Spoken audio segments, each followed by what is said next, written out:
All right, everybody. We are live again.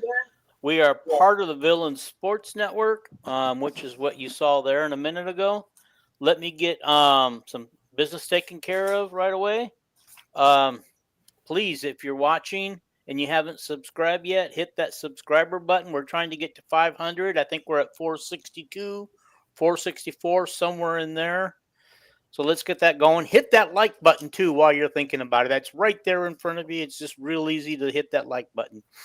And finally, share it with your buddies. Go to all the Hawkeye groups and share this with your buddies. And I want to introduce you guys to Paul. You guys remember Paul?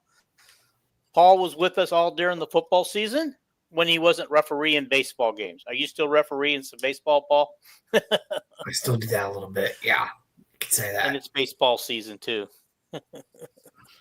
I should say not refereeing, umpiring would be better. The proper terminology. Guys, we are here to talk some Iowa football spring edition. The two deeps came out. Kirk Ferentz had a presser. We want to talk a little bit about that. But hey, let's just bring up some incidental news first. On the good news, we've got Cooper Koch coming back to Iowa. He's withdrawn the name from the portal, and he's coming back. As I told Calvin, who's right there, giving Paul a compliment, that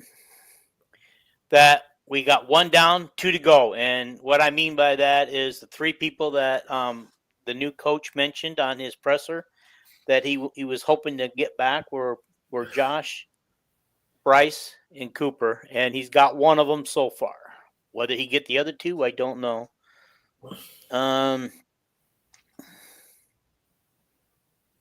Yeah. Oh, I wanted to say that Peyton's going to go to the 3-point contest for the Final Four.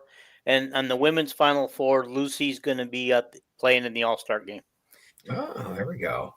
There we go. We got it made. Okay, some other football news. Everybody knows by now that John Nestor and Max White jumped into the portal the day before spring practice started.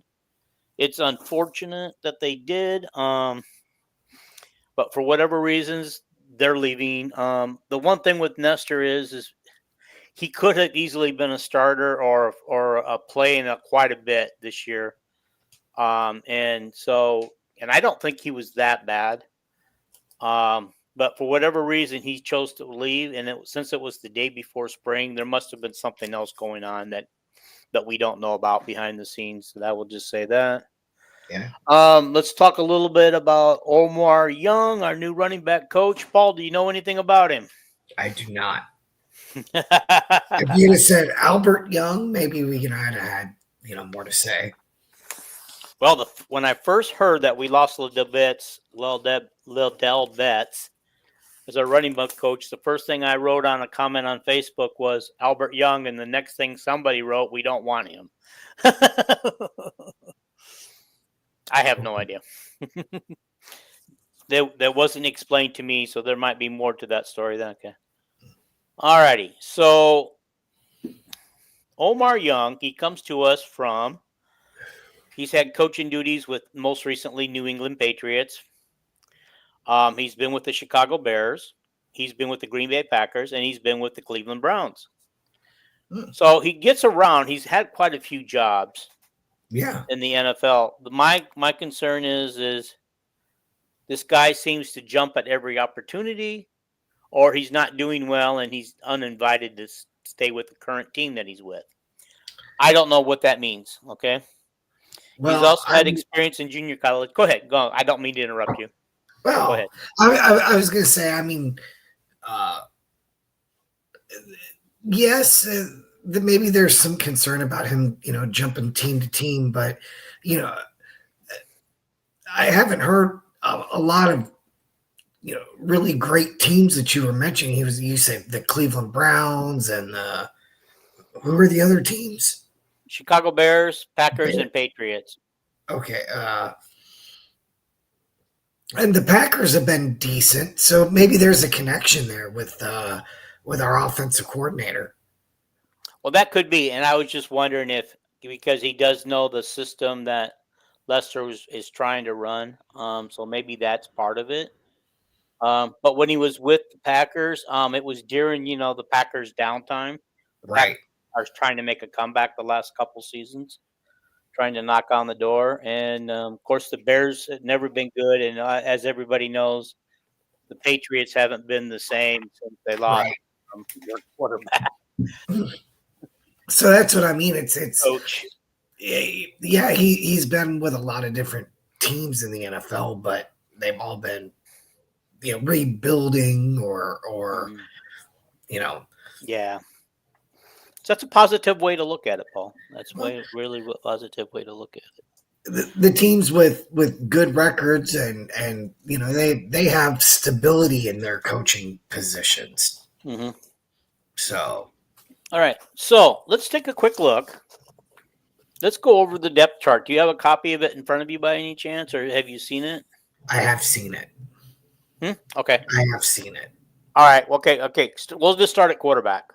Hmm? Brendan Sullivan is number one, as I kind of expected. We did, and then Hank Brown is number two, which I didn't really expect.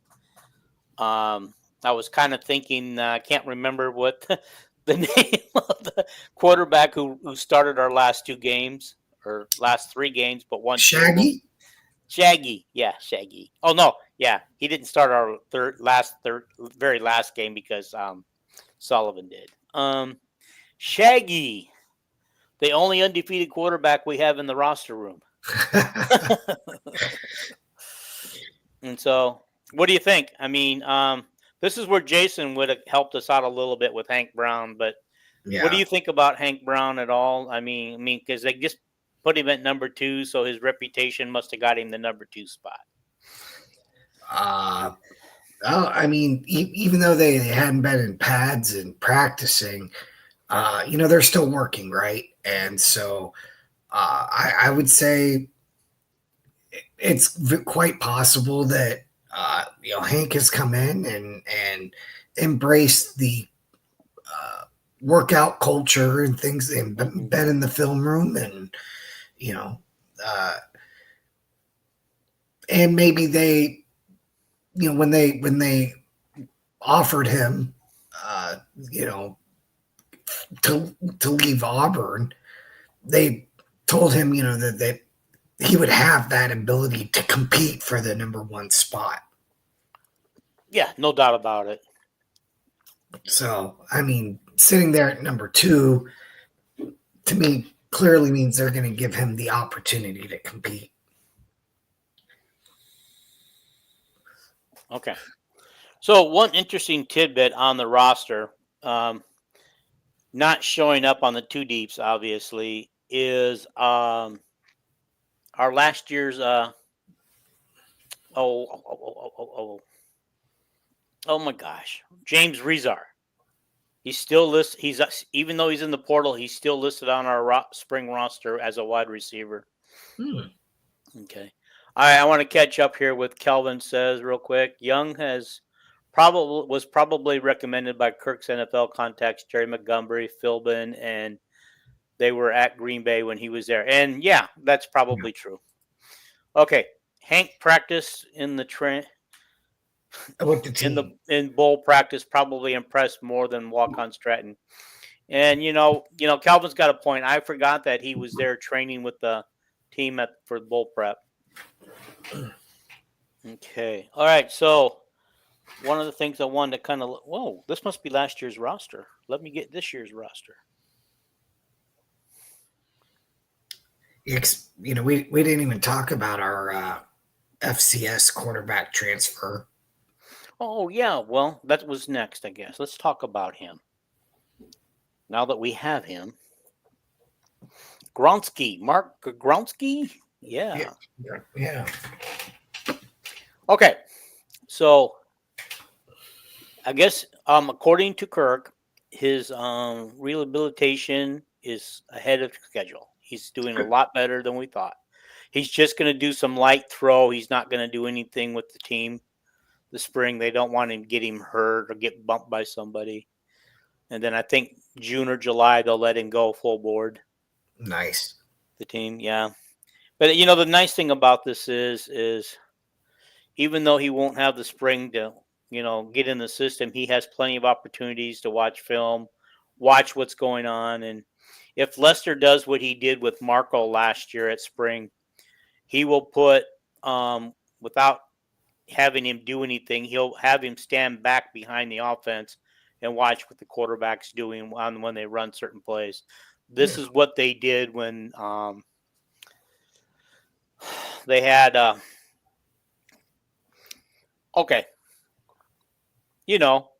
quarterback that nobody liked that started a year ago. Mhm. They had him stand back and behind both him and oh shoot. How soon we forget our quarterback that started the season but didn't finish. Cade McNamara. Yes. Those two guys were supposedly standing back with the coach watching plays develop so they could get a feel for what was going on. Okay, so I got that part out of the way. Okay. All right. So Gronowski comes back, and Paul, with the schedule we've got, let's just say, how many wins difference does he make? It's tough. Or do we win all the 50-50 plus the games that we should with him, but the games that we're not favored in, we probably wouldn't win with him or without him? Well, I mean, it's tough to say, but if he's, if we're pretty decent at the quarterback position, sky's the limit every year. Okay. All right. So, yeah. Anyway, just looking at the schedule, I would think with Gronowski we could beat Albany, Iowa State, UMass, Rutgers, Wisconsin. I don't think is there yet. Minnesota, Michigan State. The ones I think we would lose to, even with him, are Penn State and Oregon. Okay, Indiana and Nebraska and USC would all be toss-ups in my book. Yeah, I'm going to be real interested to see what happens with Indiana. Yeah, I think everybody wants to see, are they a one-year wonder or are they for real? Well, they had a good year during the COVID year, and then they came out of that and came to Kinnick, and I think we picked them off like 5 times, 2 pick sixes, and then they just kind of spiraled out of that. So I know different coaching staffs, different teams, different years, but I have to see it from Indiana to know if they were, just a flash in the pan. That new coach, he brought some good players with him. Yeah, he brought some of his team with him last year. Which there'll probably be a total of 4 or 5 great players coming with their coach for our roster. Let's just hope that we have that same success. Right. Yeah. Okay. All right. I'm trying to get this sorted out. Okay. So let's move on to running back. Okay. One is Kamari Moulton, which is not a surprise. Number 2 is Jazian Patterson, which is also not a surprise. That's my guy. Yep. I think we'll see more of Terrell Washington Jr. out of the backfield as a running back, more than we did with when he was doing a little wide receiver combination running back last year. But I think he can do both. He probably will. Probably play a lot of receiving out of the backfield and just run the ball. Another person I'm anxious to see, which we should be able to see, and he might be able to break the depth chart, but we'll see. Is Brevin Dahl. Yeah. I'm excited to see him play, and so it would be very excited. But I don't know if any one of those guys can actually break the lineup. Well, running back is one of those positions where you can be very lucky and have a bell cow back like we did, and have him stay healthy for the year. Yeah. Now, honestly, I think this is kind of like this year. I think it's a blessing and addition by subtraction a little bit by not having KJ this year because we had KJ last year and he had two capable backs backing him up, which they did use quite a bit. Is we focused more on the run game than we did the passing game last year. Some of it by necessity, Right. And so I think this year we're going to be forced to work on the passing game, and that's probably what we're going to see a lot in the spring. Well, I think we're going to be, yeah. I think we're going to be better at the quarterback position out of the gate.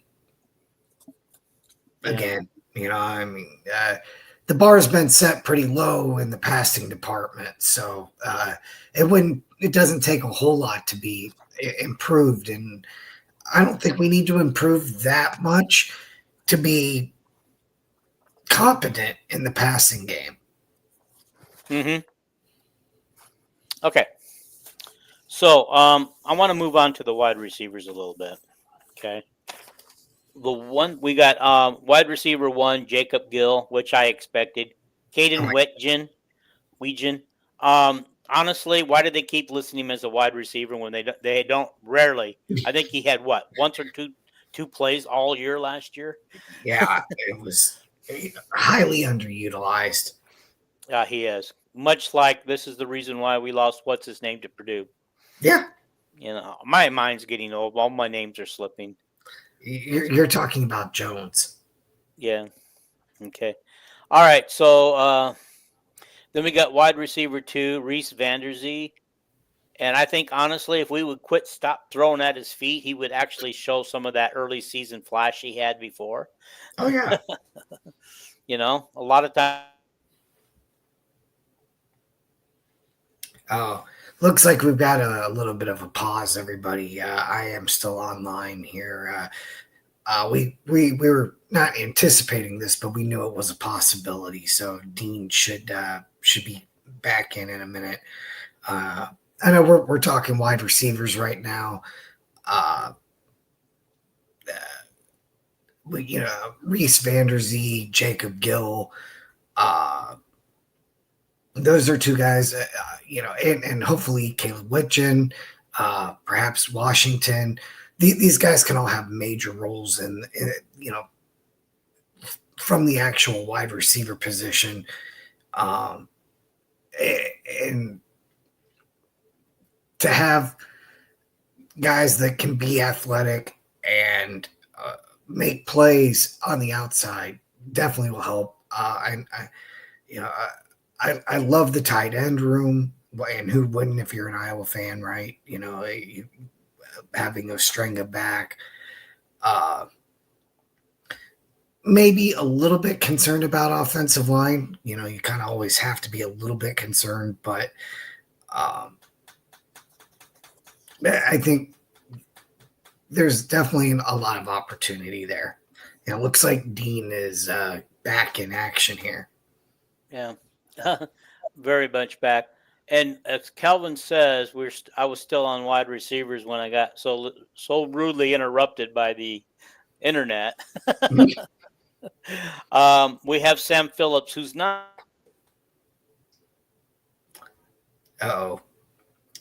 Or we'll still use him. I don't know anything about KJ Parker. He's a 5'10", 175 redshirt freshman, so that's why we don't know anything about him. He didn't do anything last year.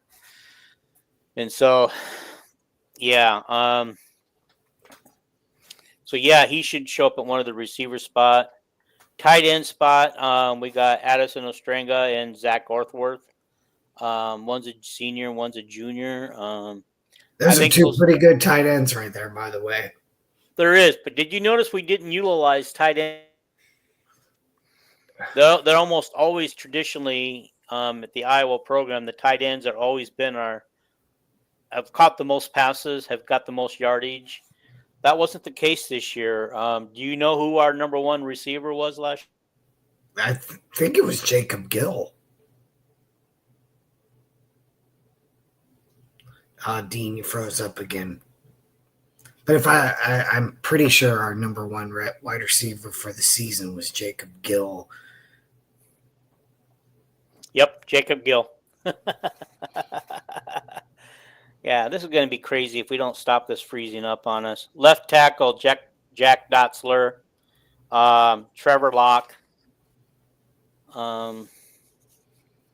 Left guard, Bo Stevenson. Leighton Jones. Center is Logan Jones, and his backup is Cal Winter. Right guard is Cade Pieper. And so I think he showed some flashes last year. Then you got the senior Michael Malinsky, which he off and on has showed some flashes too. I think he was also a backup center too at one point. Yes, he came to Iowa to play center, but that's what I thought. Yeah, but he's at least getting some playing time on the offensive line. So this offensive line doesn't look like it's going to be shook up too bad. I mean, we got some different players, but I think a lot of these players, most of them, have played, rotated in and out this past season. Peepers had quite a bit of experience. They had him in as like a extra offensive lineman a lot, especially in like short yardage, goal line situations and stuff. So not only has he gotten extensive playing time, but I mean, if you're going to come off the bench and play, I mean, down there in short yardage, those are high pressure situations where you have to execute. Yeah, absolutely. Absolutely. Okay. Right tackle Jennings Dunker. Well, 6'5", 316. He might be the biggest O-line guy we got. Nope. Bo Stevenson is at 322. Yeah. But look at this. I mean, we got 1, 2, 3, 4, 5. We got 5 guys out of the 10 that are listed here over 300 pounds, and 2 of them getting really close. And so I like that. I mean, you should have a good old line about 300 pounds, but, not just fat, just sturdy, solid, work on that footwork, work on your upper body strength so you can push some people around, get in the weight room. Work on your explosion. Yeah. Yeah, and then Cannon Leonard, I'd never heard of him. He's a sophomore. 6'8", 306 pounds. He's the backup to Jennings Dunker. And I mean, in Albany, they're going to have to get these guys out there and get them some work because Iowa State's not going to be pushover. And although I think with Gronowski, we could beat Iowa State. Oh, yeah. Beat them at their own game. Okay. In their stadium, too, because you remember now, the last 4 between Iowa and Iowa State, the away team has won. It's true. But we'll talk about that in the season when we'll get to that game. Anxious to see what we've got. Okay, now on the defense, special teams, okay? Left end is Max Llewellyn. Everybody's heard that name. He's been around. Yeah. Okay. Kenneth Merriweather. He's also gotten he's a sophomore this year, but, I mean, he got some run last year. He got some playing time.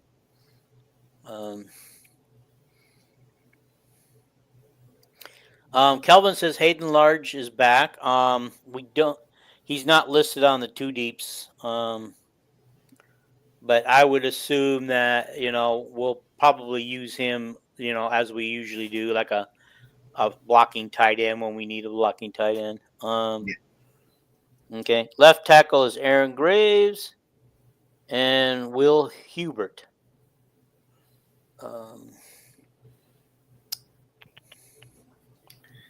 Alrighty. Right tackle is Jeremiah Pittman and Luke Gaffney. Alrighty. Right end is Ethan Herkett, which we've heard a lot about him over the years. He's a grad.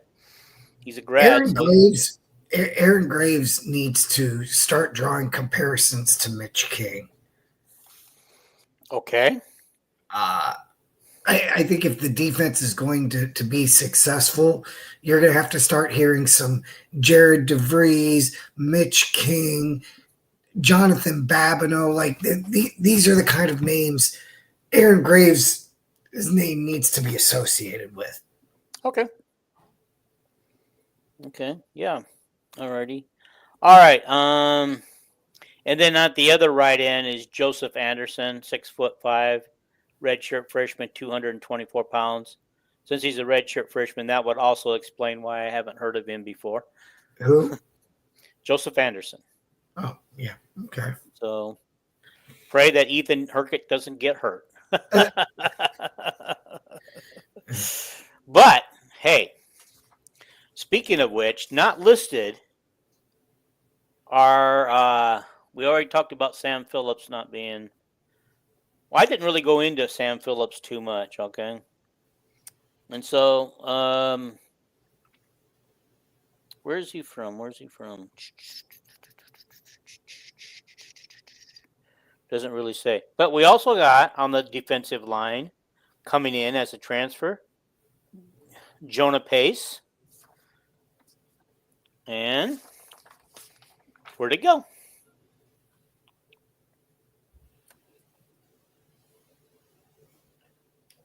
Oh, and Bryce Hawthorne. Both of these guys are D-line guys, so that should help shore up the inexperience on the D-line we got. And we already talked about our two quarterbacks off of that and Sam Phillips. So that takes care of our 5 incoming transfers. And you notice that we don't, I think Kirk said, I want to go over some of that. I got it right here, the transcript. I believe he said that, yeah, I just said that. Thanks, Calvin. Anyhow, Kirk said that we had the fewest transfers in the Big Ten, or second fewest. But when we get to I want to get to the transcript. We'll get there. Okay. Where am I at? Oh, I haven't done the Leo Cash yet. True. Jackson Rethroth, senior. Why that name doesn't ring a bell with me? I can't remember if I heard his name. More of a special teams guy to this point. He's been kind of a kickoffs, punt coverage. Okay. And here's something else too. Number 2 is Derek Weiskopf, a redshirt freshman, so he's new to the scene. Cone Etchinger is a junior, but he's listed as the number 3 Leo Cash. Honestly, that kind of shocks me, as much of experience as he had, and people kind of liked what he did when he was in the game last year. I think they like him better at the free safety position. Yeah. Okay, and the Mike linebacker, they call it Mike here at Iowa. Jaden Harold and Jaden Montgomery. 2 Jadens. I'm excited for Jaden Montgomery. I really liked his tape or his highlights, if you want to call it that, his high school highlights. And, he's a legacy kid. And so, I mean, is his dad Jerry? Yes. Okay. Yeah, good legacy choice. Okay. All right, Will linebacker, Carson Scherer. And I thought he showed flashes last year. Yes. And then Landy Van Kiki Ricks. I'll just say Kiki Ricks. 6'1", okay. 234 junior. I don't know if he was on special teams or not. I don't recognize the name unless I'm pronouncing it so bad that, Cornerbacks. No surprise here. TJ Hall. He's now a senior, and Jalen Watson, who will be a sophomore. I think Jalen Watson got some run last year, but I honestly don't remember. I can't think of I can't think of I can't place him in any games. I can't either. Yeah. Okay, now we're at strong safety. This is what you said. Cone Ettinger, they like him better there. He's the number 1 strong safety. So strong safety, yeah. Good job, Paul. Good job. Okay. Brad. Hey guys. Brad's a lot of the reason why I have the villains, why we're on the Villains Network now. He had a lot to do to help me get there. So Brad is with the Hawkaholics, and I believe they have a show coming up Wednesday night. I think you guys might want to get involved with. Okay. Free safety. Oh, no, wait a minute. Number 2. Wait a minute. Okay, well, let's do this real quick. Russell nephew is Watson at cornerback. Okay. Okay, so yeah, I remember that now. Okay, all right. At number 2, strong safety, and this surprises me because I think he's more of a starter. But Zach Lutmar.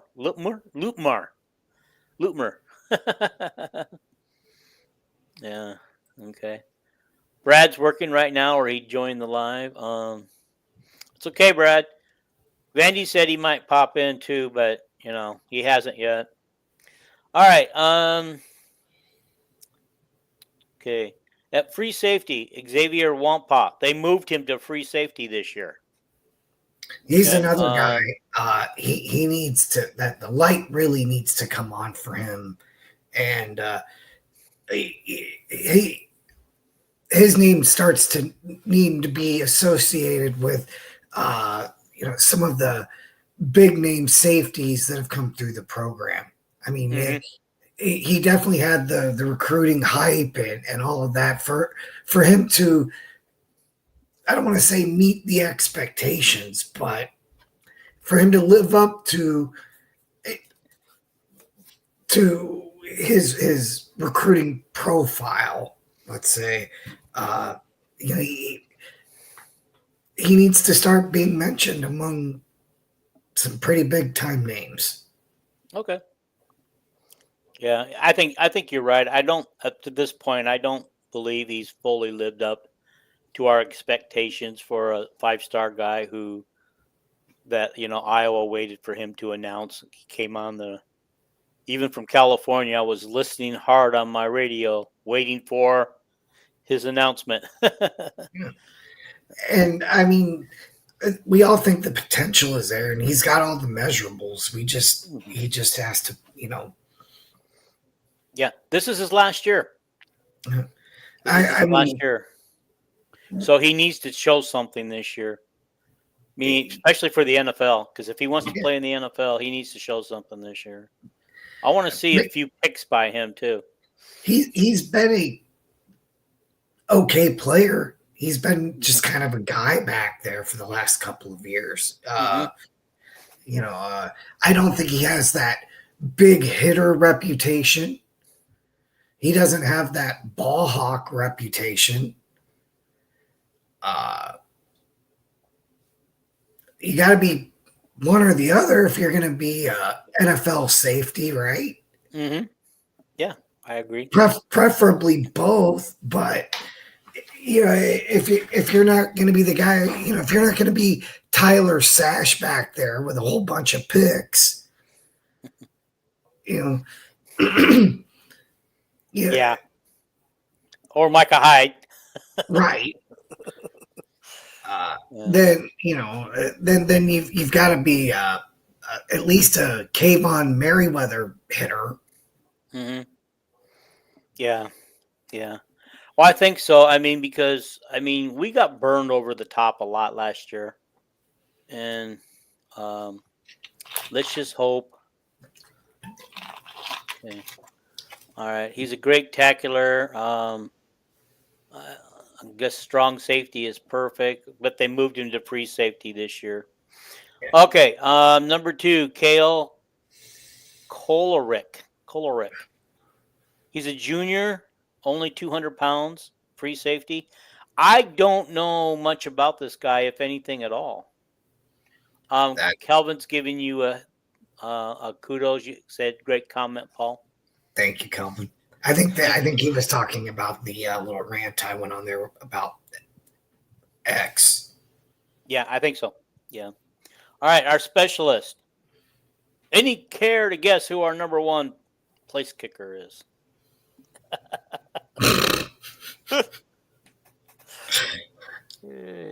I'll help you remember. It's Drew Stevens. Shocker. Okay. Shocker. He's a senior. And we lost, I think, the number 1 kicker in the country as a recruit. Yeah. And because he didn't want to sit behind Drew Stevens for a year. Right. At least that's my personal opinion on that. Just my personal opinion. All right. He might have gotten a little more Cash from Michigan. Is that where he ended up? Mm-hmm. Yeah, Michigan taking all of our boys. Okay. All right, number 1 punter, no surprise, Rise Dakin. Yeah. Just a sophomore. And that's another thing. We're probably going to have a hard time getting a punter in until this guy's at least a senior. Yeah. His backup is Ty Neeson. And he's a grad student. So, hey guys, I want to say something that maybe some of these guys that are on the 2 deep actually won't be here by the end of spring practice. Awesome. They could very possibly leave at the end of spring practice when there's another portal window opening up, I believe at the end of April or the 1st of May. And so keep that in mind that when spring practice is over, these guys are probably gone. Some of these guys will be gone. And some of the guys on the roster who are not here now, like James Rezar, he's already in the portal. Does he come back and try the wide receiver spot? Or does he actually try to find a home? Because he hasn't found a home yet. And he's been in since the day after the season ended, right? And it's also quite possible, if the right fit hits the portal after spring, there could be a name or two added to the 2 deeps that we have no idea. Oh yeah. But I'm hoping we get a corner. I'm hoping we find a corner. We just definitely need a real couple of corners. I mean, it's not that I don't mind, but but at the right cornerback, we got Deshaun Lee. He's a junior. I mean, not that I don't mind TJ Hall and Deshaun Lee, but it's time for them to get this figured out and stop getting burned over the top. Yeah.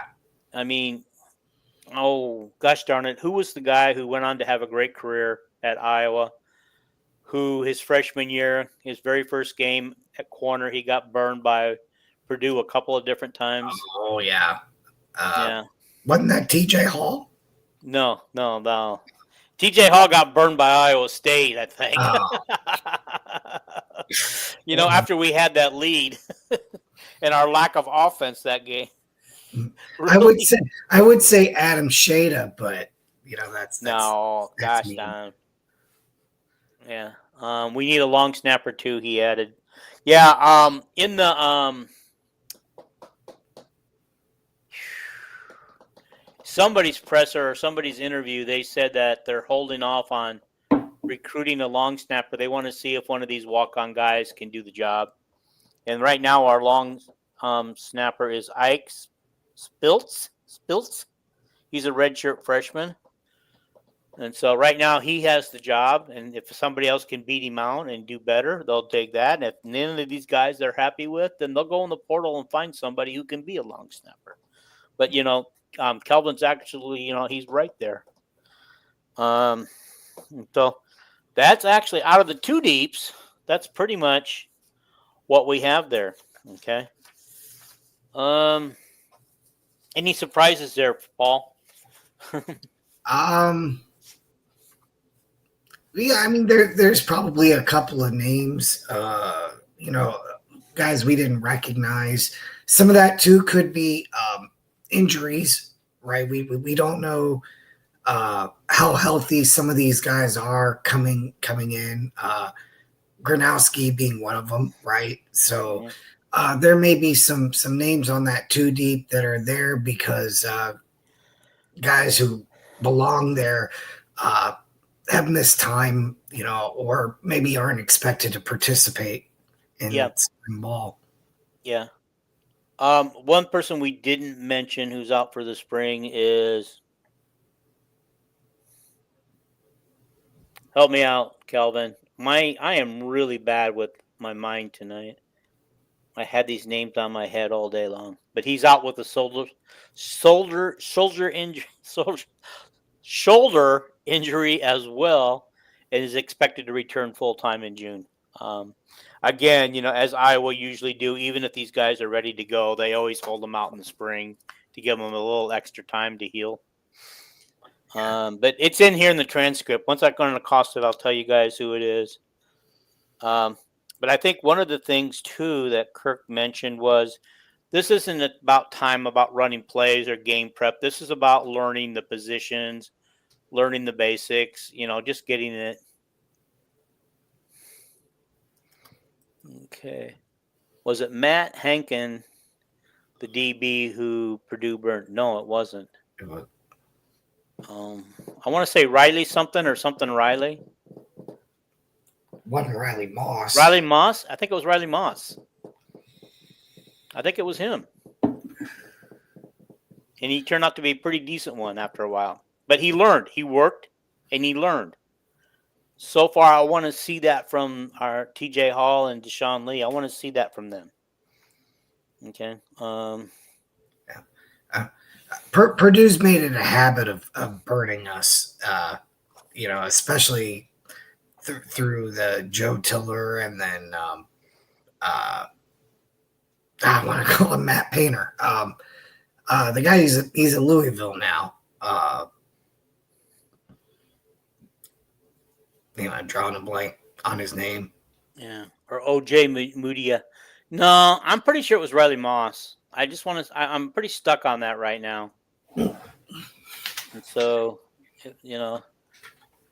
but yeah, but he was a freshman, and it was that we had to put him in. We were down some people, and it was his first start. And the Purdue coach, he knew he had an experienced cornerback in there, and he said, "Let's throw some passes his way."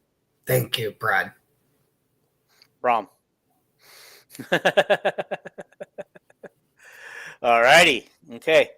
All right. So also too, one of the things that Kirk brought up was Warren Ruggiero. Guys, you guys have watched the show enough. You guys all know I can't pronounce names. Jeff Brom, the former Purdue coach. Yep.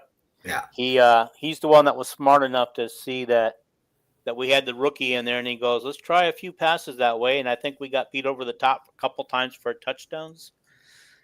Purdue, I never did like Purdue when Brom was there, but now that they're on their third coach or a second coach since Brom left, they're not the team they used to be. But Vandy Chris is not here tonight, but he is very sold, I believe, on the Purdue coach and says we should watch out for this guy. He's going to go places. He's going to take Purdue places, but don't know anything about. But this Riggio guy is coming in as an offensive analyst, and I'm not sure exactly what an offensive analyst do. Do they study the defense and tell the offense what the defense is doing, or do they study the other team's offense and let the defense know what they're doing? I don't know, but that's what his job is, and he'll be scouting 2 weeks in advance of each school. So he's probably scouting their defense. Mm-hmm. That's what I would think to help our offense, Right. Okay. Yeah, he came from Wake Forest, and they scored. I mean, under his tutelage, as I think he was offensive coordinator there, they scored like 40 points a game, but their defense must have been awful because, a team scored 41 points a game. You expect a lot of wins, and I know Wake Forest wasn't a juggernaut in the Southeast Conference or the ACC. They're ACC, I think. Okay.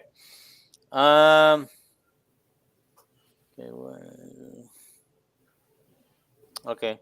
He talked about the 5 transfers they got coming in, and they got 10 freshmen already. Do you know that they have 10 freshmen on campus already? Nice. And so that's going to be really nice for them, these guys, to learn and help and get themselves ready for summer workouts and then the fall camp. And maybe we got some freshmen that can actually start. Okay. All right. He talked about Mark Gronowski, how he about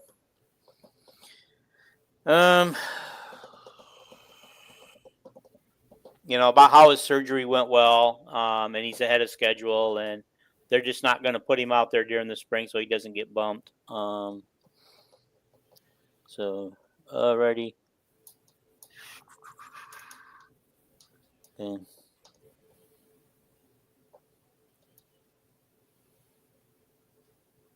he was talking about, I found funny, but I don't know who the school is. If somebody else out there listening does, he goes, "I'll deviate for 1 second. I had some free time last week and just going through some stuff. I tend to collect stuff. There was an article about a pretty prominent school in the South that was like one of the first big bonus baby contracts, if you will, NIL. And I looked at the guy's name, and I didn't know who he was, with all due respect. I think he's on his 3rd school now. It didn't work out wherever he has gone, and despite the money they paid him and all that other stuff. Okay. All right. He goes, my point is that's a position you never know about. You hear about Bill Paulum talk about all the time. It's about 1 out of 2 that they get right. Whether the guy is the first or the second guy in the draft, there's really no way. But in this case, Mark is a proven player. He's done it on film. Hasn't done it at the Big Ten necessarily, but good players are good players in my mind. So I think what he's trying to say is we screwed up on our first quarterback try in the portal, and I think he's feeling better about this one after watching film. I know he said that he's led him on some game-winning drives. He talks a little bit about Hank, been a great addition. Can't say enough about Brendan Sullivan going back to June when he showed up last year. His work ethic and just his personality, his leadership traits. Okay. With Omar Young and his hiring, what stood out to you in particular about the background you liked? I'm not saying like I do coaching searches because in a perfect world, everybody stays here. But the world's not perfect. He had an opportunity. I think every coach's decision makes a decision what's best for him and what's made perfect sense. So the fun part is we all work collectively on it. So I guess everybody worked on getting Omar hired. I was, Chad Lysico makes it sounds like that Tim Lester did a lot of it and just asked for approval from Kirk to hire him, but it sounds like it was a collective effort from the whole offensive staff. Okay. They did some Zoom calls and did some research. They checked some sources out. But anyhow, that's that. Okay. All right. This is I what kind of Warren. like the fact that we've gone outside of the Hawkeye program to get him. Mm-hmm. Just from a standpoint of he can open some doors in some places that just having a ex Iowa player, we would know who he is, and people in the state of Iowa might know who he is, but nationally, Sean Green might have some name value, but outside of that, yeah,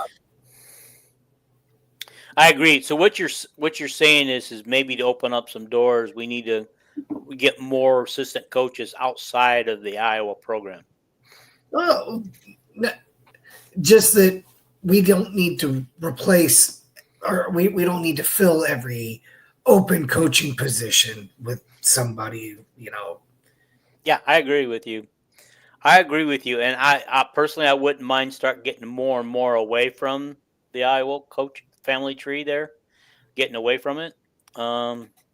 Just because, we do want to win. Fans really want to win. They want to win the Big Ten. They want to get to the playoffs. And if possible, get us in the national championship talk. And, sometimes I think we just have to go outside of the program and hire some of these guys from some of the blue blood schools. Iowa probably wouldn't want to pay them what they're worth, but bring some of these guys that have coached under some of the big name coaches and have actually won games and have actually been, in national championships, or at least been in the conversation. Well, we did that. It'd be nice to hire some of these guys. We tried that at wide receiver coach. Remember, we had hired what was his last name? Cleveland from Michigan. Oh yeah, is that the one we fired when he screwed up on allowing a commit to go visit Arizona? Maybe. Or is that the one that quit to go open up his own Culver's? That sounds more possible. Yeah. But yeah, we had hired a guy. We had hired the Michigan wide receiver coach. Yeah. You think that would have helped, huh? Yeah. Turns out when you don't have the athletes Michigan has a wide receiver, Okay. Well, that somebody asked about the duties of this war in Ruggiel. So let's see. Um,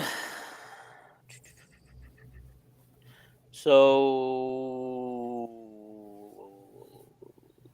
I thought this talked exactly what his thing is, but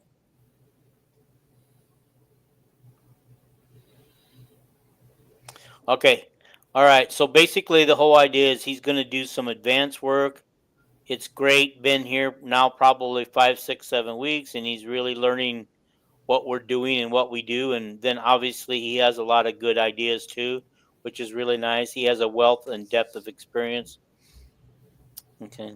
He goes, but I think the way I envision it is when we finish up yesterday's game on Sundays, Warren will already have a jump start on whatever it is we're going into, whatever preparation and whatever some ideas and some presentation for Tim to help make his process a little quicker. Same thing for the whole offensive staff. So that tells me he's looking at the defense. Yeah. Okay. So he's looking at defense because he's going to help Tim and give him some ideas. He goes, he thought it was a way to prove their preparation. His football. Okay. What is your goal for quarterbacks that are practicing now? You obviously have much more fully stocked quarterback room. Do you feel in your mind that there's one, or now you're seeing who's two? What are you trying to do with the spring ball? So, I think I'm not going to go ahead and read this because I think what his answer to that question is that there's not really a competition right now. Right now is about learning, getting the reps and stuff like that. The competition, for as far as he's concerned, doesn't start until fall practice. As far as he's concerned. So right now but I think everybody understands that the real goal is that Sullivan and Hank Brown will be competing for the number 2 spot, and don't be surprised if Jimmy Sullivan, makes a name for himself in camp as well.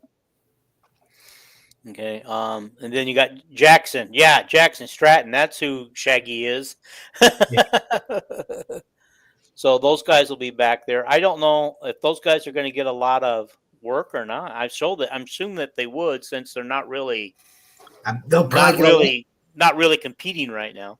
Probably get a lot more work in the spring than they will in fall camp. Yes, because they traditionally only give the top 2 quarterbacks the reps. Okay. And by the way, I don't know if anybody caught that, but Spencer Petras was back on campus getting ready for pro day. And so he went through pro day. They said he was back on campus throwing to his old teammates. But yeah, I mean, that's nice of Kirk. I mean, he left, but Kirk, let him come back and work out and get ready for pro day. And spend time around the the building, the facilities, I guess, because he said he'd been around for a couple months. So I assume he came back after his season ended. And so that was nice of Kirk. So, Spencer, once a Hawkeye, always a Hawkeye, even if he did leave us for a year. And, and I know many people felt after the way quarterbacking went last year that they would have loved to have Spencer back last year. As much complaining and booing that they did to him. You know what? I wouldn't be surprised. It's obvious there's a good relationship there for Spencer to come back and do that at Iowa's pro day. I could see him coming back to be a grad assistant or an analyst position, or even possibly a quarterbacks coach at some point. Yeah, he did help coach the 1 year he sat out for rehabilitation. Okay. And okay, he goes. He could quite possibly be a better coach than he was player. Yeah, a lot of people say you can't play, you can coach. Those who can't play, coach. And some really good players can't coach either. All right. Kirk says his 2 favorite times of the year right now. outside of being with Mary, and they just went on a dinner date the other night, last week. So I guess they must not go on many dates. That's got to be pretty hard, too, for him to go out in Iowa City and just to have a dinner or something. That's got to be, Yeah. I can't imagine what it's like to be well known and just, or even And when being Caitlin Clark and stuff still lived in Iowa City, how tough that had to be for her to go out. right. But when she went out, she either took Connor with her or the girls from the team, because they acted as Sydney Falter said when she was still there that they were her bodyguards. Nobody was getting anywhere near her while they were out with her. Yeah. I believe Sydney can handle herself too. I do. I believe that. Okay. Alrighty. But he enjoys spring ball because he likes the teaching part. Yeah. Spring ball is all about teaching. He loves to teach. And I could see him doing that when he finally decides to hang up the whistle and get back into that. He could, that he would like to go somewhere and just be a teacher, just kind of coach a little bit, and and then he can take his mind off of that. I'm not responsible for the rest of it. I just want to go and teach the kids O-line, teach them the footwork, teach them the handwork, And so, yeah. Okay. Ben Keeter, guys. All right. Ben Keeter said the day after he won, or the day after his, after the national championships were over for wrestling, people wondered if he was coming back from football. He told the world he was coming back. Kirk was asked about it. He only talked to Seth Wallace so far, but right now he's away from football, taking some time off. And there's a little problem. He can't come back to football until June 1st at the earliest. It has something to do because he's on wrestling scholarship.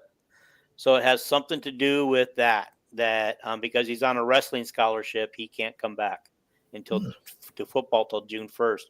And honestly, the way Kirk was talking, it almost seemed to me like he didn't want him back unless he came back full-time football. Mm-hmm. Because he said that young man's got some, let's see if I can get his exact words here. And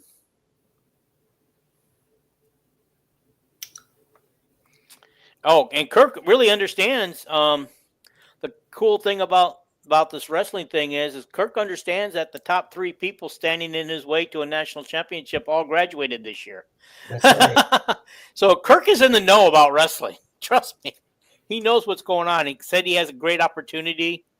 Right here. It just said for wrestling, he has a great opportunity in front of him.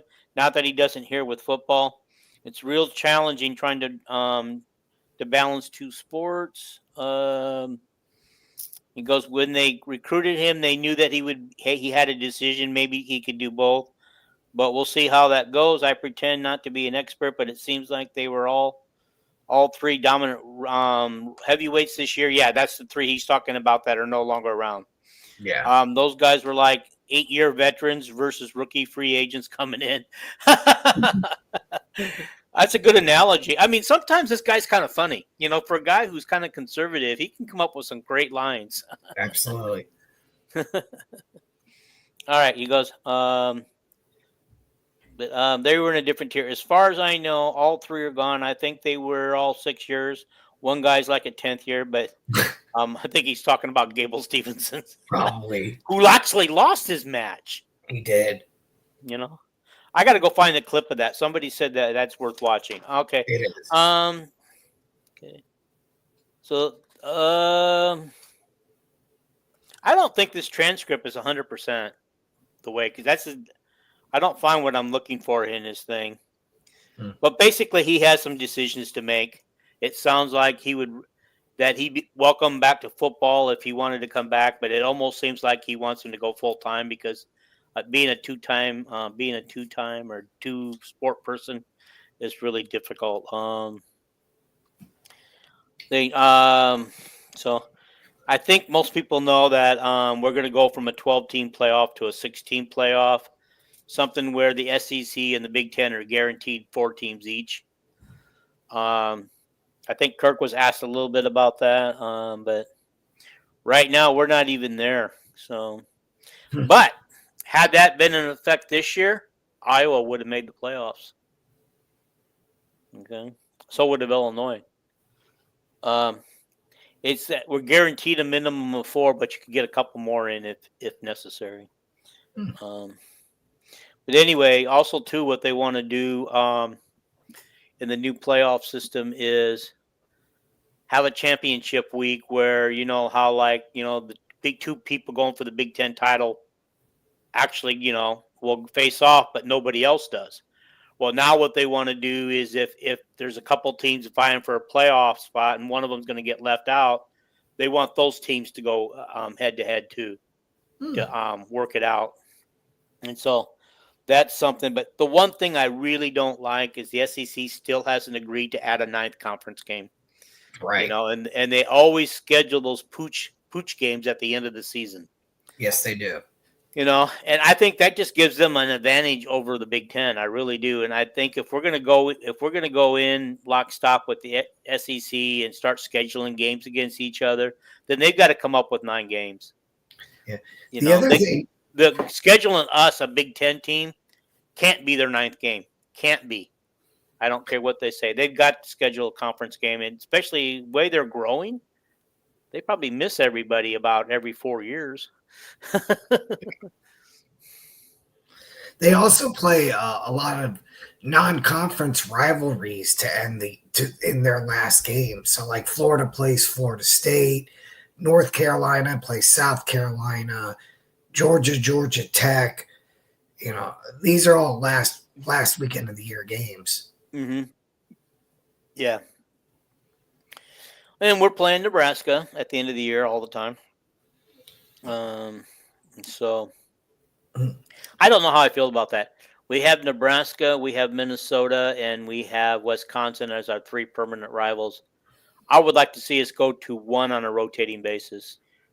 I don't think we need to play them every year. All it is that we've kept Nebraska out of 3 or 4 bowls recently, and we've kept him.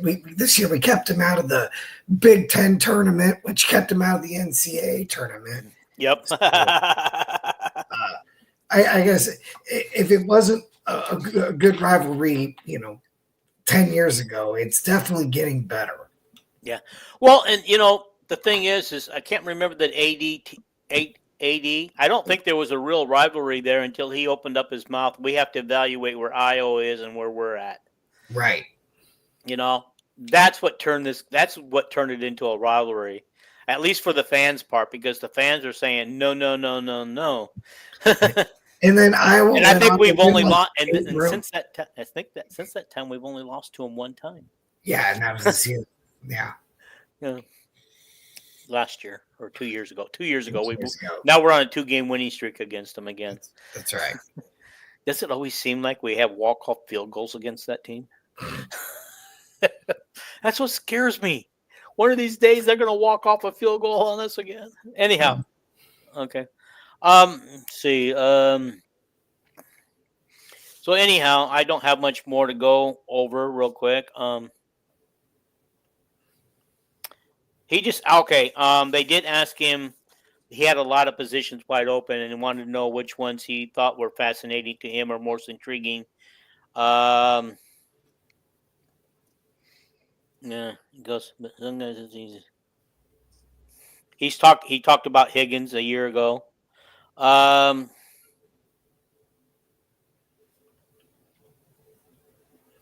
He goes a deep snapper, hard to get out of a game if you don't have one.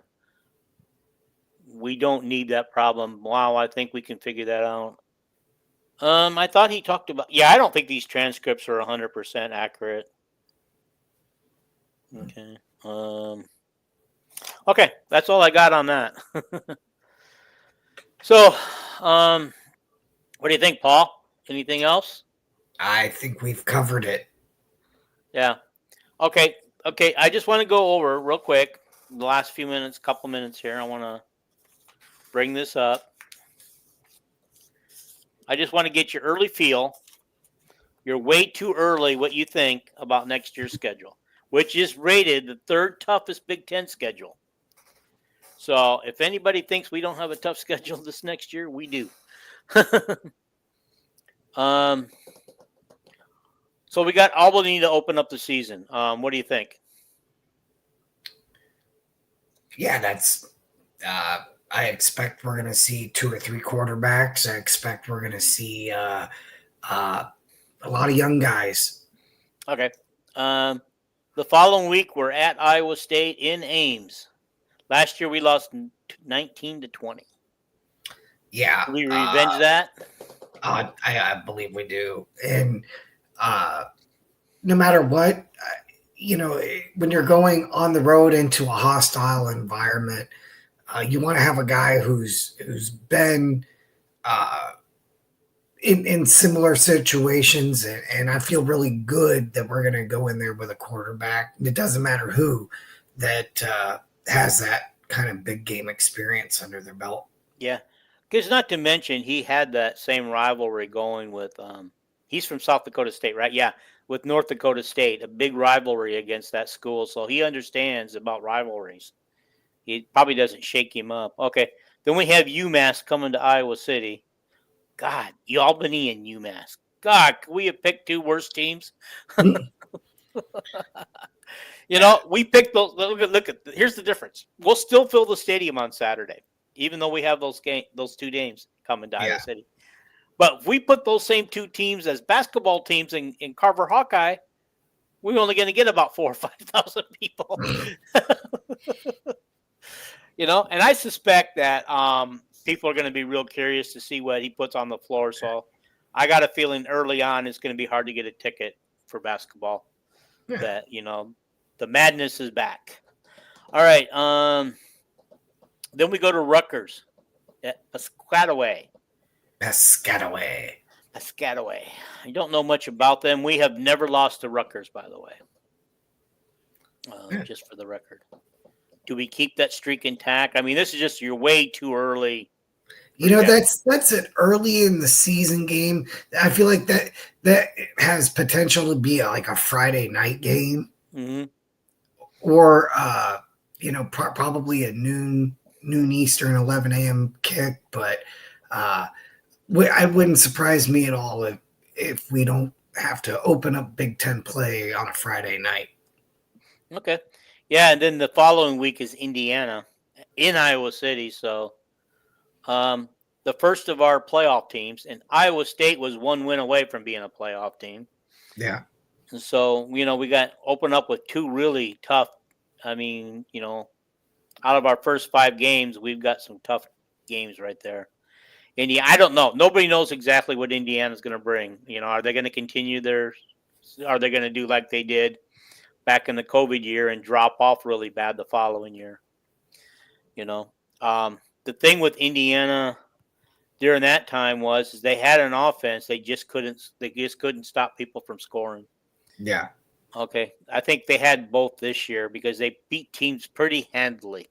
They didn't have to really outscore teams, even though they were running up the score on them. Yeah. Okay.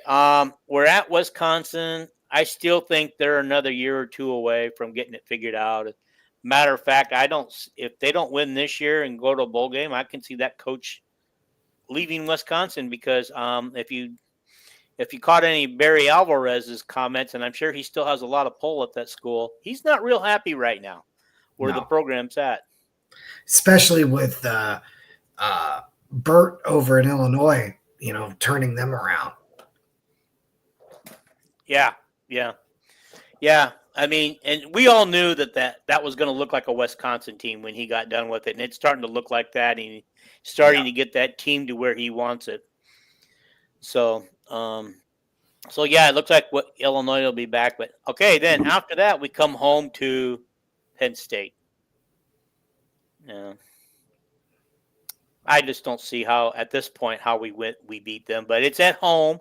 Maybe it becomes a night game. Probably a night game. But I hate this Fox noon game now that they have. Yeah. Maybe that could also be one of those CBS 3:30 games or CBS night game. Yeah, but I mean the Fox noon game has taken away from night games. Yeah. And everybody knows Iowa loves a good Saturday night at Kinnick Stadium. Right. We love it. We love it. We love it. We love it. I don't like doing night games everywhere else because I went to the night game at UCLA. That was a That's disaster. not so good. No, not so good. Okay. And then at the week after Penn State, Minnesota comes to visit. I think we still get them. I don't, for some reason, Minnesota is not a super bad team. They're an average team, and I think our schedule, because of our schedule, we're going to look like an average team, but I don't think we really are. I think we're better than what our schedule will say this year. But yeah, I think we get Minnesota at home. How about you? Yeah. I'm not. Okay. All right. Then we got a week off November 1st, and then guess who's coming to Iowa City? The Oregon Ducks. Yep. Coming off a bye week at least. Yeah, but honestly, I don't think we fared well coming off a bye week. I believe the UCLA game was coming off a bye week. Yeah. Well, and you know what though, November, even early November in Kinnick can be dicey, right? Mm-hmm. That it could be kind of a blustery, coldish, nasty, wet. Okay. All right. Look, let's go here. Okay. Oregon sits about the same position as we do along the hemisphere there. Okay. Yeah. Do they not have the kind of weather we have in the winter? So they should be used to playing. Or don't they have the kind of weather we do? I don't think they do. Okay. There's just something different about being on the coast versus in the plains. Okay. All righty. Okay. A game I'm sure I will get to on November 15th. That is if I'm not in Oklahoma. Gosh darn it. The timing's wrong. On November 15th, I could be in Oklahoma. USC at Los Angeles. Yeah. By the way, I was right. It was Riley Moss. Okay. All righty. And so, yeah, I don't know what's going to happen there at the Coliseum. That game could go either way. I think USC was a 6-6 regular season team last year. Yeah, I think UCLA. But I think the record was so they had the toughest Big Ten schedule of anybody and still finished 6-6. This year they have the easiest Big Ten schedule, so I expect them to win more games. Yeah. I don't know how they're going to come out of this, but I'm sure they will. I'm sure that what's his name? The coach. He went from Oklahoma to USC. Can't think of his name right now, but Lincoln Riley. But he's not proven to do much with USC so far in his first couple of years there, even when he had the number one quarterback. Right. Okay. But we'll see. We'll see. I'm not going to take anything away from it, and I don't understand why we're playing Michigan State for the third year in a row when we have other teams on our schedule we haven't played, like Illinois. Right. But this would be time to get revenge on them. Right. And actually force a punt out of this team. Because wasn't this the game where we didn't punt or they didn't punt once? Yeah, man. UCLA. They punted once. Once. Yeah, between the two, I think there was one punt and something like 22 possessions or something like that. Right. Yeah. Okay. And then, of course, there's Nebraska at Lincoln. That is an improving team, guys. And that quarterback with another year under his belt. Gosh, that's going to be a tough win. But I still think we have a chance, even though we're going to Lincoln. But I just got a feeling that it's just not going to sit well with them the way we beat them the last couple of years. And that he was the coach both those years. He's not going to let them forget that. And honestly, after starting 5-1 last year, he's not going to let them go. I think they went 1-5 to end the year. That sounds right. Something like that. That sounds about right, huh? Okay.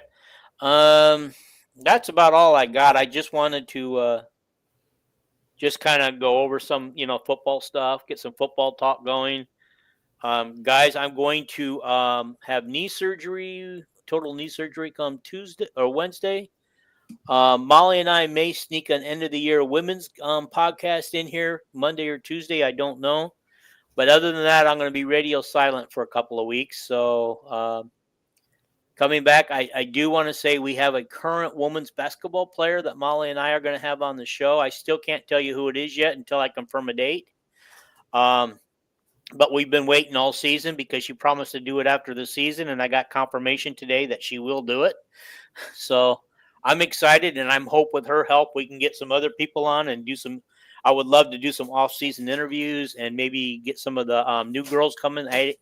Was it Addie Deal? I think is her name. Lola Hayes, and I can't think of the other girl's name. 3 of them coming. That we could get them on for interviews too, either collectively together or separately. But and also I want to announce that Molly and I have decided that we will do some fever games this year because of Caitlin. So if you guys want to, for those of you that follow Iowa basketball and still want to follow some fever games and stuff, we'll be doing those as well. So Molly and I aren't going to stop doing stuff just because the season doesn't start again until October. But in the meantime, Hawks, keep it going, keep it cool. Get excited for basketball. I know that we don't have a full roster yet, or we don't even have a full gamut of coaches yet, but let's get excited for men's basketball again, guys. The coach, I liked everything he had to say, and he got me excited. He got me ready to jump hoops for him. Yeah. And we've got the number 1 rated portal class. So we do. We only have 1 in there so far. And he was number 1. Yeah, he's number 1. Yeah, that's kind of cool. Although I do want to say, for people who he says he's going to go through the NFL process. I mean the NBA process first. But he said he did it in such a way that he plans to come back and play for Iowa this year. But if I'm going to say, if things work out and they just say, hey, you're ready for the NBA, come. He may not come to Iowa. You can't blame the guy. Okay, it's Brian Allen that I was trying to. It was Brian Allen that I was trying to figure out who the defensive end was that was out with a shoulder injury. Calvin was on the phone. Calvin joked the other night that he starts to listen to these things and then he gets all these phone calls. Hi, Calvin. Thank you for your help. Yes, sir. All righty, guys. I think it's a good place to say goodbye. Paul, thank you for coming on and being our co-host tonight. I was expecting 1 or 2 more people, but that's fine. Paul and I did a great job, I think, and we handled it. And it's good to be back on with you. It's been a long time. It has been. It's been a little too long. Yeah. Hopefully, next time we'll have Coach Hack here because yeah, all the eyeballs come to see him. So yeah. They love it. They love them some Coach Hack. That's right. Miss you, buddy. Yeah, but yeah, we'll get it going. I'm sure he'll be back, and I'm sure you'll be back for the football season. Absolutely. So you're my guys for football, and doesn't change right now unless you guys decide it changes. That's I mean, Hack was deciding there for a while that he was probably done, and I just have a feeling he'll be back. He likes doing this stuff too much. Absolutely. Can't keep him away. Yeah. But right now, for those of you guys who are Hack fans, you can catch him on the Hawkaholics. Either comment or sometimes he might be live with them on the Hawkaholics doing the college baseball show. They're doing college baseball, and you guys all remember from last year. He's our baseball and softball guru too. He watches all of them, and so I did watch Iowa softball the other day though. All right, guys, let's get out of here. Thank you, Paul. I appreciate it, and I think we're gonna. I will never be free now, my baby. No.